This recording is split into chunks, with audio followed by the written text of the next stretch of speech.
Okay, so this one's been a long time coming.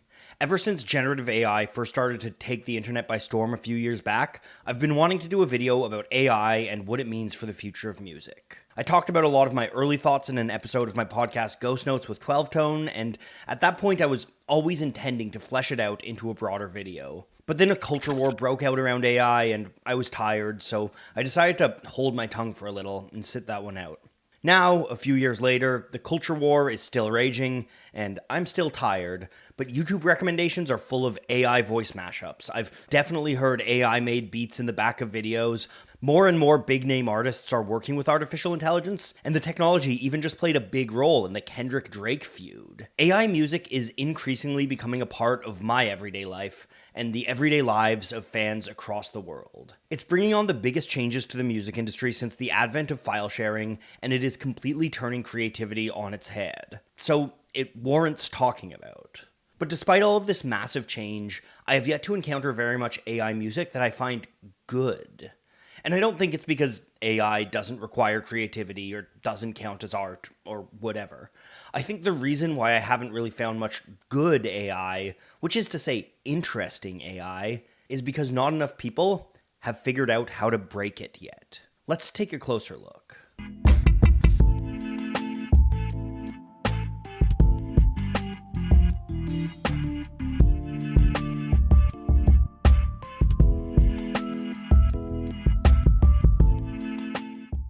Before we get into this, I want to have a quick little chat about the ethics of AI. There's a lot of really thorny questions here regarding intellectual property, carbon footprints, ownership of data, biases baked into AI, and a lot more. Some of these, like AI's impacts on climate change, I fully agree with and think are worth discussing. Others, like intellectual property, I have a lot more complicated and nuanced opinions on. But I'm not really a philosopher or AI ethicist, and I have too much to say to get too bogged down into this right now. If you want to explore the ethical questions around AI music, there's great videos by Cleo Abram or Mike the Snare that sort of tap into that. I highly recommend either of those. These sorts of conversations are important to have, but the reality is that these ethical snags are not going to stop the widespread adoption of AI. Should they? Honestly, I don't really know. I'm using AI in this video, but I'm trying to use it ethically, and to say something, I'm using Adobe's Firefly AI, which is trained on public domain stuff, but again, I don't really know the answers to these. But what I do know is that ethical questions have never really stopped the march of technological progress.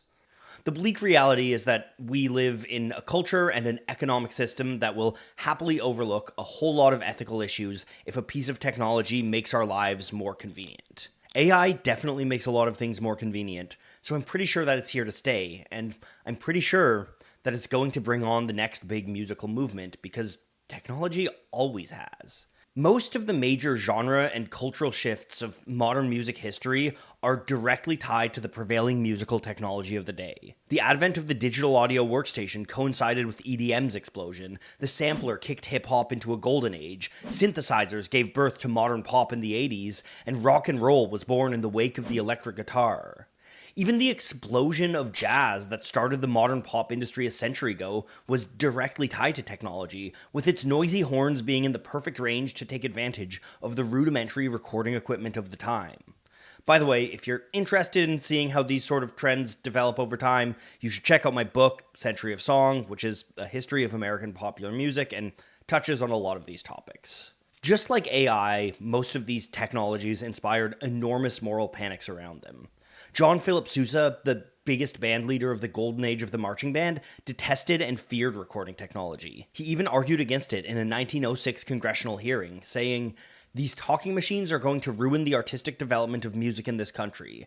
When I was a boy, in front of every house in the summer evenings, you would find young people together, singing the songs of the day, or old songs." In hindsight, this might just look like an old man yells at cloud situation, but Sousa's concerns are actually very valid.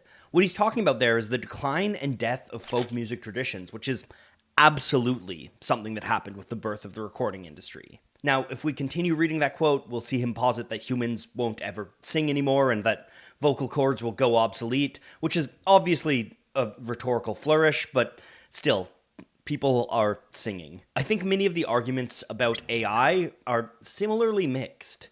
It is actively changing the way that we engage with music, but I also don't think it's about to spell the death of human creativity or whatever. But I'm not here to talk about moral panics. I'm here to talk about how AI music is going to become less bland. Because right now, that's exactly what most AI music that I've encountered is. It's a vague approximation of ideas, trained on our own cultural perceptions and attachments to certain musical gestures and aesthetic affectations. A frequent line spoken by people who are against AI is that AI can't really be creative, that it can only imitate. And that's something I do agree with, but within a certain context. AI can't be creative because, despite what we call it, it's not actually intelligent. At least not in the way that humans are. AI can't be creative in the same way a sampler can't be creative, or a camera can't be creative. But people, we can certainly be creative with AI. I've been thinking often about this, given that my own chosen artistic medium is collage.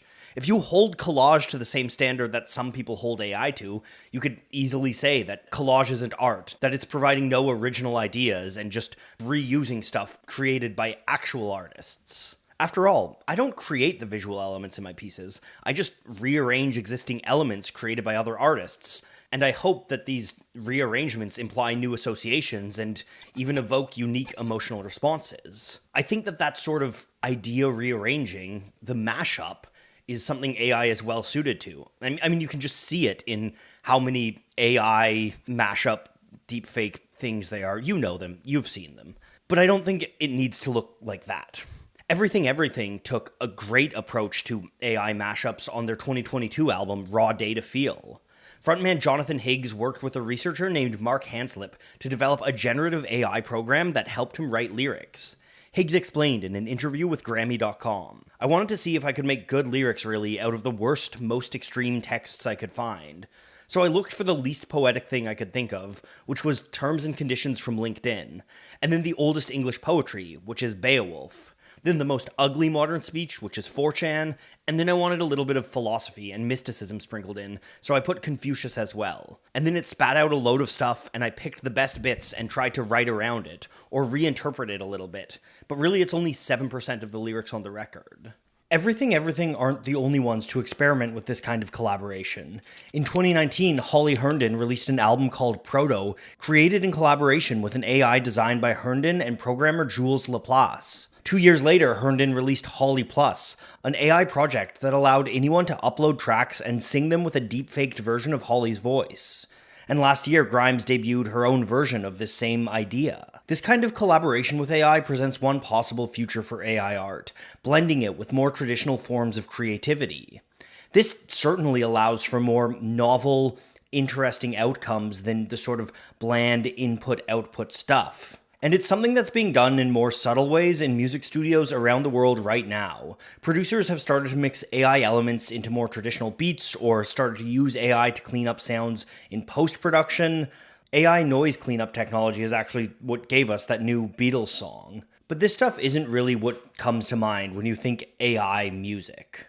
By and large, the vast majority of AI art that I've seen is people playing around with prompts to create near photorealistic images or songs that are pretty good facsimiles of pop rock tunes or whatever.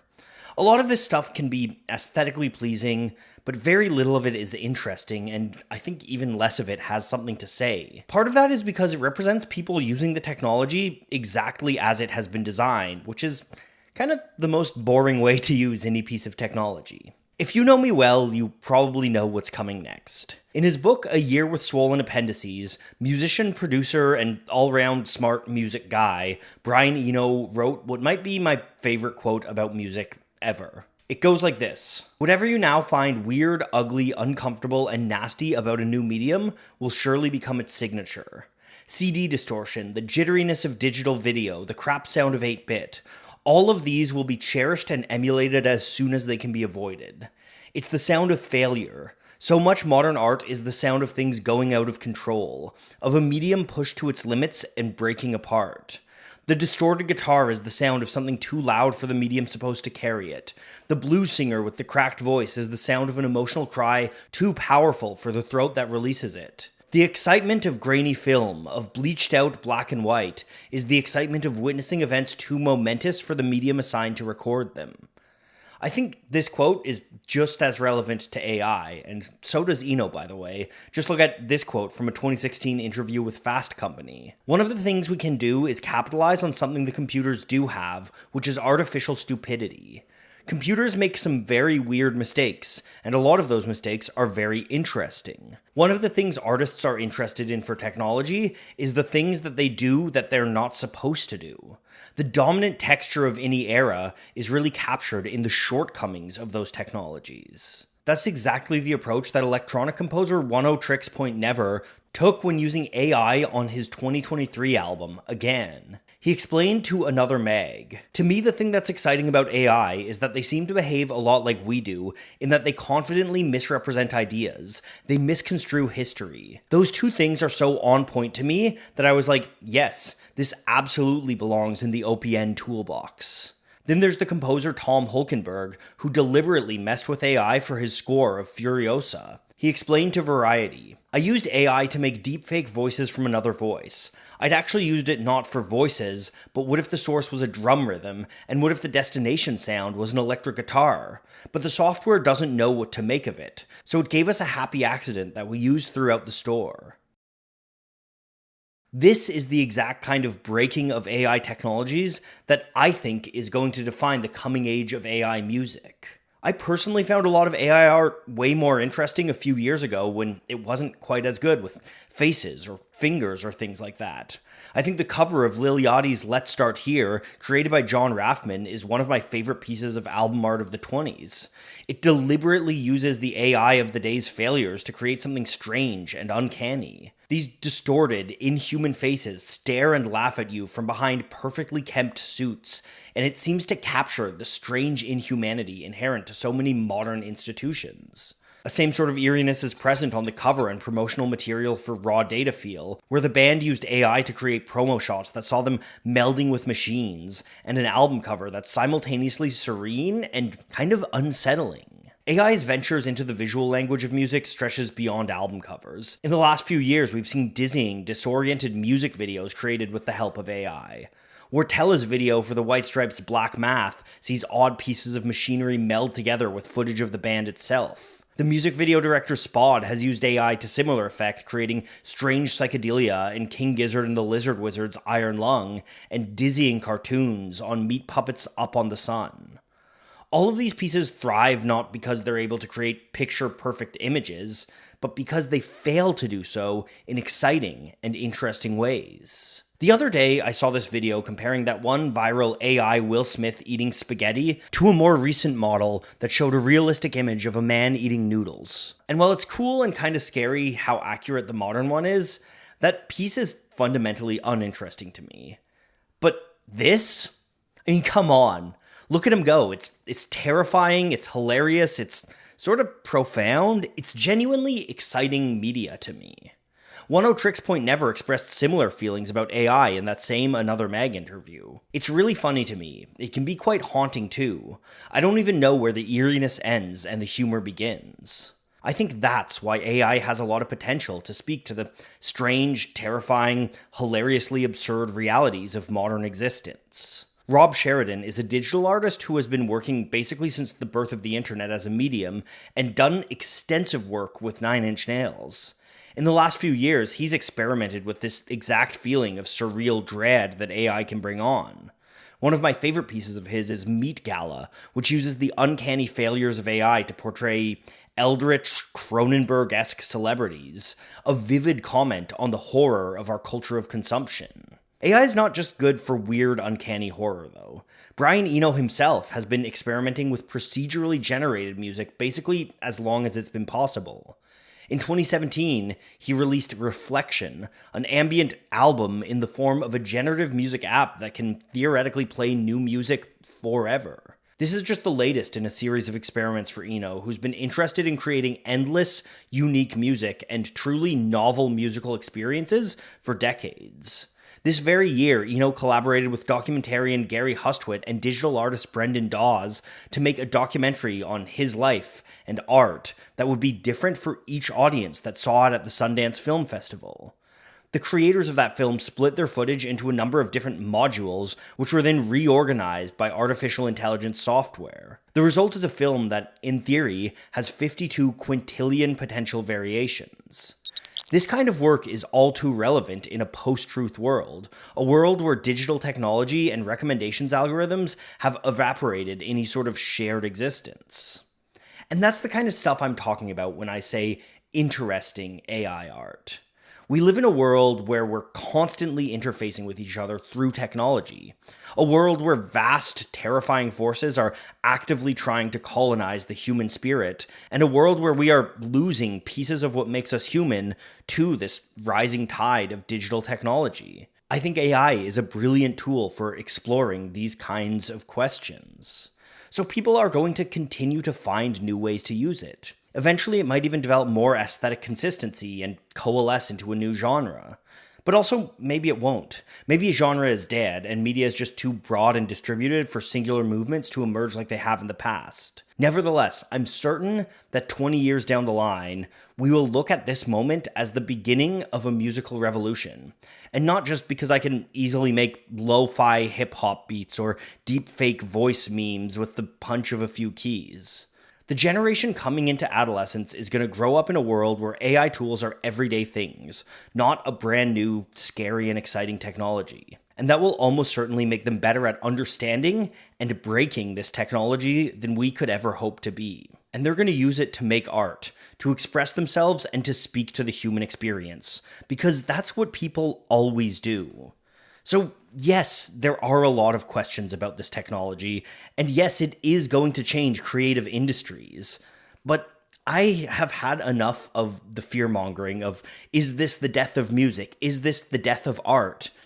No, humans always make art. We're always going to make art, and we've got new tools to do it now. So I think we should try to find exciting new ways to use them, and exciting new ways to break them.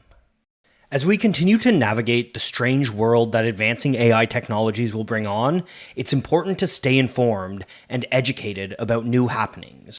That's why I'm such a big fan of today's sponsor, Ground News. Ground News is a website and an app on a mission to give readers an easy, data-driven, objective way to read the news.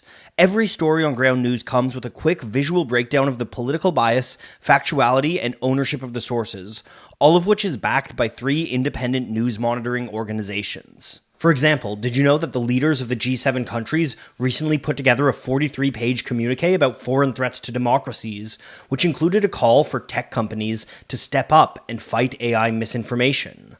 On Ground News, you have all the tools you need to better understand the biases and nuances of this story. Right away, you can see that 23 outlets have reported on the story. Below, you can see that 80% of that coverage leans left, so if you don't read left-leaning outlets, it might have passed over your radar.